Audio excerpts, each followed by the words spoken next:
భారతీయ cinema తెరపై మాజీ Miss India, Bollywood star heroine Aishwarya రాయ్కి ప్రేక్షకులిచ్చిన స్థానం గురించి ప్రత్యేకించి చెప్పక్కర్లేదు.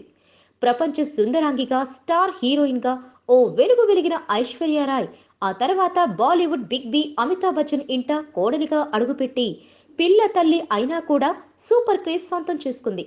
ఇటీవల కాంట్రవర్సీలతో వార్తల్లో నిలుస్తున్న ఐశ్వర్య మరోసారి పెద్ద షాక్ న్యూస్తో వార్తల్లోకెక్కింది.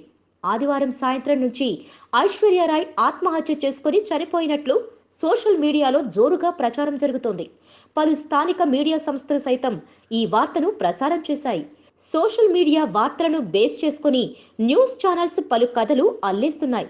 తాను సూసైడ్ చేసుకున్నట్టు వస్తున్న వార్తలతో ఐశ్వర్య రాయ్ టీం ఘాటుగా సమాధానమిచ్చింది. మీడియా ఇలాంటి తప్పుడు ప్రచారం చేసే ముందు ఆలోచించుకోవాలని, ఐశ్వర్య రాయ్కి ఆత్మహత్య చేసుకునే అవసరం ఎందుకుంటుందని వారు ప్రశ్నించారు. ఇక ఇటీవలే ఏ దిల్ హై ముష్కిల్తో మంచి హిట్ కొట్టిన ఐశ్వర్య ఈ సినిమాతో ఫ్యామిలీ పరంగా కాస్త ఇబ్బందులు ఎదుర్కొంటోందని, అభిషేక్తో ఆమె విడాకులు తీసుకుంటోందని రకరకాలుగా వార్తలు వస్తున్న సంగతి తెలిసిందే. Please subscribe. Hi, it's me Purna. Please subscribe.